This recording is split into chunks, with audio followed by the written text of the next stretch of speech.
प्रबंधन से बातचीत हुई है।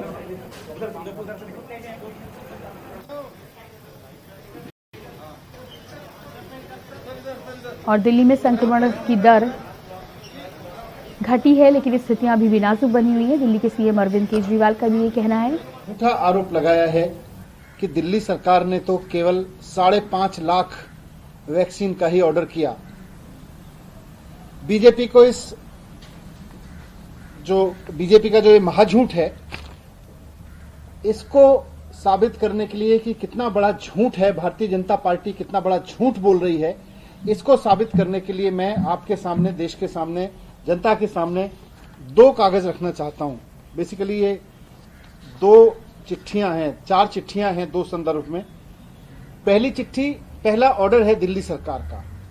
अप्रैल के महीने में भारत सरकार ने तय किया था कि ये दोनों कंपनियां राज्यों को सीधे वैक्सीन बेच सकते, भी कहा था कि राज्य सीधे इन कंपनियों से खरीद सकते हैं। अप्रैल के महीने में भारत सरकार ने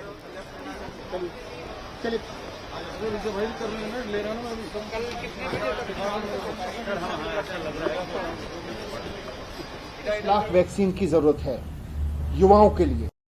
18 से 44 साल की उम्र के लोगों के लिए हमें 1,34,00,000 वैक्सीन की जरूरत है। ये हमने ऑर्डर किया इनको।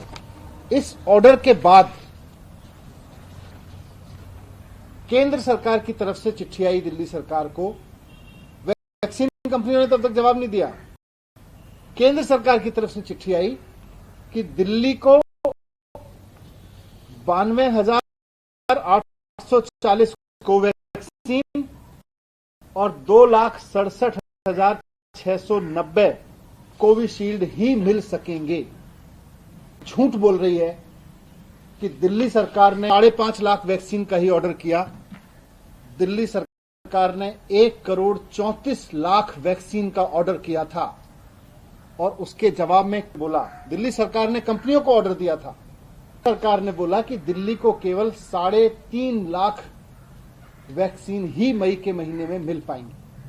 भारतीय जनता पार्टी इतनी बेशर्मी से इतना बड़ा झूठ क्यों बोल रही है, जबकि वो भी जानती है, इन चिट्ठियों से साफ है कि देश में किस राज्य को कितनी वैक्सीन मिलेगी, ये केंद्र सरकार तय कर रही है।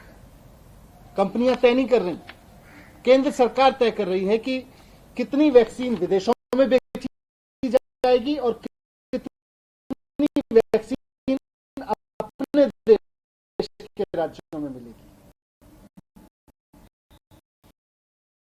ये चिट्ठी इस बात का सबूत है कि केंद्र सरकार राज्यों के द्वारा मांगी के विदेशों को वैक्सीन बेच रही है।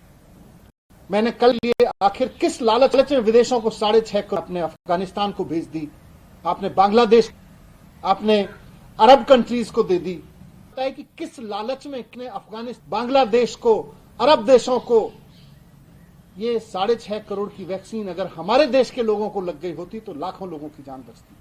सवाल उठाया तो भारतीय जनता पार्टी महाझूठ बोल रही है कि हमने ऑर्डर नहीं किया। ये 1,34,00,000 का ऑर्डर है हमारे पास और भारत सरकार की रेस्ट्रिक्शन है कि आपको केवल 50,000, 3,59,000, करीब 3.5 लाख वैक्सीन ही मिल पाएगी। तो मैं सब चीजें रखा कि इससे साफ हो जाता है कि पहली बात तो यह कि भारत सरकार, केंद्र सरकार हमारी, जो भारतीय जनता पार्टी की सरकार है, उसकी दिलचस्पी इस बात में ज्यादा है कि विदेशियों को वैक्सीन मिल जाए, विदेशों में ले जाके वैक्सीन बेच दी जाए। अपने राज्य अगर वैक्सीन खरीदना चाहें तो उनको फिर केंद्र सरकार कहती है नहीं, आप जितनी मांग रहे हैं उतनी नहीं मिल सकती आपको तो केवल आप 1.5 करोड़ मांगते हो, आपको 3.5 लाख मिलेगी। यही बाकी राज्यों के साथ क्यों हो रहा होगा? राज्य को पर्याप्त मात्रा में तो क्यों ऐसा है? भारतीय जनता पार्टी को भी मैं कहना चाहूंगा कि ये झूठ की राजनीति, झूठ के तहत प्रोपेगेंडा चलाने की राजनीति छोड़ें। बहुत हो गया, देश बहुत बुरे संकट में है। कम से कम अब तो समझ जाइए कि देश बहुत बुरे संकट में है। पिछले 2 महीने में जब आप विदेशियों को वैक्सीन बेच रहे थे, 1 लाख लोग मर चुके हैं देश में। अब तो आंखें खोलिए भारतीय जनता पार्टी के नेताओं, अब तो देखिए कि देश के लोग मर रहे हैं, बिलख रहे हैं। बच्चे अनाथ हो जा रहे हैं, लोगों के अपने चले जा रहे हैं। भारतीय जनता पार्टी के नेता और कार्यकर्ताओं के घरों में भी यही हो रहा है। ऐसा नहीं कि वो फेस नहीं कर रहे हैं, लेकिन झूठ सिर्फ इसलिए क्योंकि आपको विदेशों में वैक्सीन बेचनी है। किस लिए ये झूठ की और प्रोपेगेंडा?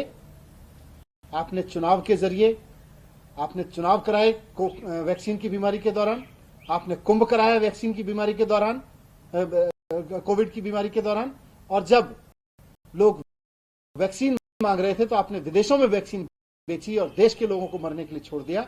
मैं फिर से कह रहा हूं, ये जघन्य अपराध को समझिए, बच्चों को वैक्सीन उपलब्ध कराइए, देश के लोगों को वैक्सीन उपलब्ध कराइए। बेड़ा गर्क कर दिया आप लोगों ने देश का। देश को बचाने का समय है, देश का बेड़ा गर्क करने का समय नहीं है।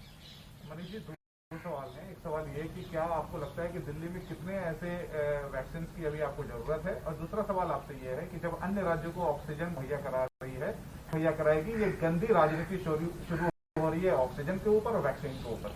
वैक्सीन का तो जवाब दे फिर केंद्र सरकार। मैंने तो चिट्ठियां रख दी सबके सामने। बताएं कि जिस समय ये वैक्सीन विदेशों में बेच रहे थे, उस समय राज्य सरकारें विदेश वैक्सीन मांग रही थी, क्यों नहीं दी इन्होंने? क्यों इन्होंने विदेशियों को बेची? जब भारत के लोग मर रहे थे, भारत का युवा मर रहा था, भारत के बुजुर्ग मर रहे थे, उस वक्त इन्होंने विदेशियों को क्यों बेची वैक्सीन? ये बताएं। हम तो गंदी करें या साफ करें? आप साफ करें ना देश के सामने कि ऐसी क्या मजबूरी है आपकी कि आपने देश के राज्य आपको लिख रहे हैं कि साहब हम ये आप करेंगे 1.5 करोड़ नहीं मिले, आपको केवल 3.5 लाख मिलेगी मई के महीने में, और आप विदेशों को बेच रहे हैं। और ऑक्सीजन का तो सारा डेटा सामने है। सेंट्रल गवर्नमेंट तक ने कहा है, ये सुप्रीम कोर्ट तक ने कहा है सेंट्रल गवर्नमेंट को।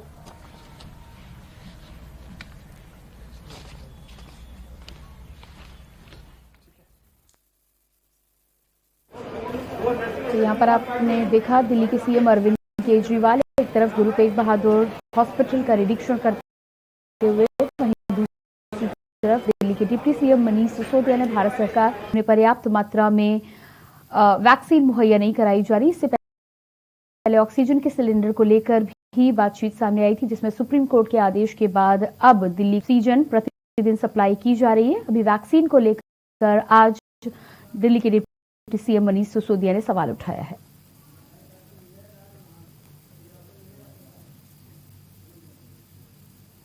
और इसी बीच लगातार दिल्ली से ये सीधी तस्वीरें आप अपने सीएम अरविंद केजरीवाल अस्पताल का जायजा लेते हुए, तमाम कोविड से जुड़े हुए सुविधाओं का निरीक्षण करते हुए, अधिकारियों से बातचीत करते हुए। दिल्ली में जिस तरह से मरीजों की संख्या बढ़ी है, पिछले कुछ दिनों में संक्रमण दर जरूर घटी है, लेकिन अभी भी बहुत से ऐसे मरीज हैं जिन्हें अस्पतालों की जरूरत है। ऐसे में गुरु तेग बहादुर अस्पताल को भी कोविड सेंटर में तब्दील किया गया है, और ये तस्वीरें आप उसी की देख पा रहे हैं, जिसका जायजा लेने निरीक्षक दिल्ली के सीएम अरविंद केजरीवाल।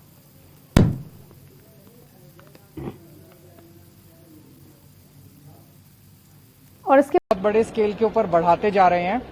आज ही अभी शाम तक 1000 हमारे बाहर से आ रहे हैं, और अगले 3-4 दिन के अंदर काफी ऑक्सीजन सिलेंडर्स आ रहे हैं, और हम कई जगह पे ऑक्सीजन के बेड्स और नए क्रिएट कर रहे हैं। तो जो बीच में कुछ दिनों के लिए बेड्स की कमी महसूस हुई थी, वो बेड्स की कमी अब महसूस नहीं होगी। सर, यहाँ क्या अनुमान है कि कितनी ऑक्सीजन यहाँ खर्च होगी? ऑक्सीजन स्टोरेज 22 टन ऑक्सीजन यहाँ खर्च होगी। ऑक्सीजन के टैंक्स बाहर लगे हुए हैं, आपने देखे, और ऑक्सीजन की कमी महसूस नहीं होगी अब।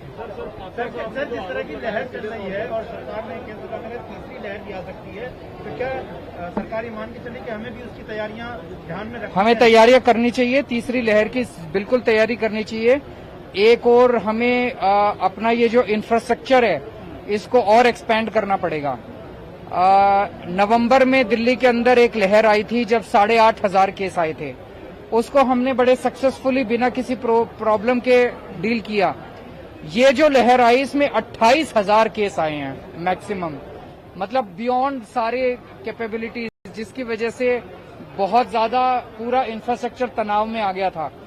लेकिन अब हम जिस स्केल के ऊपर इंफ्रास्ट्रक्चर क्रिएट कर रहे हैं, हमें हफ्ते 10 दिन लग गए, लेकिन अब जिस स्केल के ऊपर हम कर रहे हैं, अगर 30,000 केस भी आते हैं तो हम उसको डील करने के लिए तैयार हैं। सर वैक्सीन कितनी बची है अरविंद जी वैक्सीन पर आ गई है आज आपको लगता है 20% से कम हो गई है संक्रमण, हो सकता है आगे बढ़े? आपके मुंह में घी शक्कर। मैं उम्मीद करता हूं कि पीक निकल चुकी हो, मैं उम्मीद करता हूं कि आने वाले समय में केसेस कम हो, लेकिन सरकार में होते हुए और दिल्ली का मुख्यमंत्री होते हुए मैं अपनी तरफ से कोई भी ढिलाई नहीं देना चाहूंगा। मैं अपनी तरफ से सारी तैयारियां रखना चाहूंगा कि बाई चांस केसेस कल से बढ़ने चालू हो जाएं, कोई कुछ नहीं कह सकता इसमें। अगर बढ़ने चालू हो जाएं तो हम तैयार हैं, लोगों को चिंता करने की जरूरत नहीं है। वैक्सीन कितनी बची है बता दीजिए। वैक्सीन 3-4 दिन की और बची हुई है और मैं उम्मीद करता हूं कि केंद्र 3-4 दिन की भी उस हिसाब से बची हुई है कि आज हम 1 से 1.25 lakh dose per day they रहे हैं, हम इसको 3 लाख तक ले जाएंगे अगले कुछ दिनों में। तो 3 डे अगर हम देते हैं तो 90 लाख डोज हम 1 महीने में दे सकते हैं। 3 महीने में हम पूरी दिल्ली को वैक्सीनेट कर सकते हैं और दुनिया भर में सभी एक्सपर्ट्स का यही मानना है कि यूके में, यूएस में जहां जहां गिरावट आई उसमें वैक्सीन ने बहुत इंपॉर्टेंट रोल अदा किया। तो अगर हम किसी तरह से अपने लोगों को बड़े स्केल पे वैक्सीनेट कर दें तो शायद तीसरी लहर से बचा जा सकता है। वैक्सीन मिलने में अभी क्या दिक्कत आ रही है? आपने कंपनी सप्लाई कम है, सप्लाई कम है। कंपनियों को हमने ऑर्डर प्लेस कर दिए, लेकिन जो हमारा मानना है कि केंद्र सरकार इसका आवंटन कर रही है, क्योंकि केंद्र सरकार से चिट्ठी आती है हमारे पास कि आपको इस महीने इतनी मिलेगी, इस महीने इतनी मिलेगी। केंद्र सरकार से मेरा निवेदन है कि हमें ज्यादा से ज्यादा वैक्सीन दी जाए। नहीं, अभी नहीं आया। सर जो वैक्सीन है और जो ऑक्सीजन मैनेजमेंट है उसको लेकर बीजेपी आज हमलावर हुई कि वो दिल्ली में ठीक से नहीं हो पा रहा। बीजेपी को कहने दीजिए, वो तो राजनीतिक बातें हैं। अभी ये समय राजनीति करने का नहीं है, ये समय सबको मिलके लोगों की सेवा करने का है। उत्तर प्रदेश से और इसी बीच में आपने सुना दिल्ली के सीएम अरविंद केजरीवाल को, जिन्होंने जानकारी दी कि किस तरह से दिल्ली सरकार लगातार मुस्तैद है और कोरोना की अगली वेव को देखते हुए भी तमाम तैयारी कर रखी है। और इसी